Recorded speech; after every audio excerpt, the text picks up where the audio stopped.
আসসালামু আলাইকুম ওয়া রাহমাতুল্লাহি ওয়া বারাকাতুহু।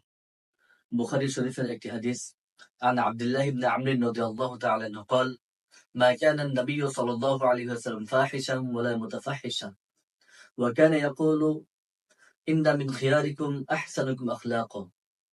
অর্থাৎ আব্দুল্লাহ ইবনে আমর রাদিয়াল্লাহু তাআলা আনহু বলেছেন, হুজুর পাক সাল্লাল্লাহু আলাইহি ওয়াসাল্লাম অশ্লীল ভাষী ছিলেন না এবং অশুভ কোনো কাজ করতেন না।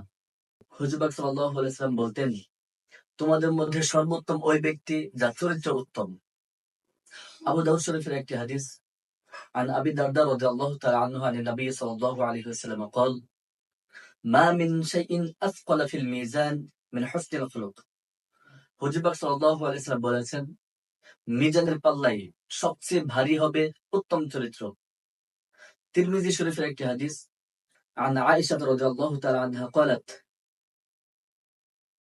سمعت رسول الله صلى الله عليه وسلم يقول إن المسلم لا يدرك بحسن خلقه درجة الصائم القائم। অর্থাৎ একজন মুসলিম সে তার উত্তম চরিত্রের মাধ্যমে একজন নামাজি এবং রোজাদার ব্যক্তির মর্যাদা অর্জন করতে পারে। আবু দাউদ শরীফের একটি হাদিস عن أبي هريرة رضي الله تعالى عنه قال سئل رسول الله صلى الله عليه وسلم عن أكثر ما يدخل الناس الجنة قال تقوى الله وحسن الخلق। অর্থাৎ আবু হুরায়রা রাদিয়াল্লাহু তাআলা আনহু বলেন, নবীজি সাল্লাল্লাহু আলাইহি ওয়াসাল্লামকে একবার জিজ্ঞাসা করা হয়েছিল যে কোন জিনিস মানুষকে অধিক পরিমাণে জান্নাতে প্রবেশ করিয়ে দেয়। নবীজি সাল্লাল্লাহু আলাইহি ওয়াসাল্লাম বলেছেন, উত্তম চরিত্র এবং আল্লাহ তাআলার ভয়।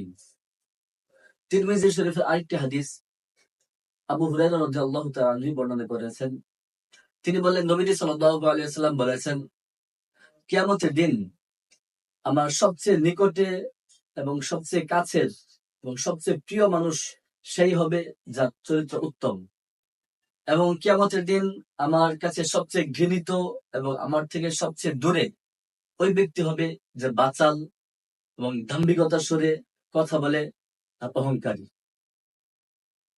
সুতরাং আমরা যখন অন্য কারোর সঙ্গে কথা বলবো তখন উত্তম চরিত্রকে সাথে নিয়ে কথা বলবো, উত্তম চরিত্রের মাধ্যমে কথা বলবো। আল্লাহ তাআলা আমাদেরকে আমল করার তৌফিক দান করুন।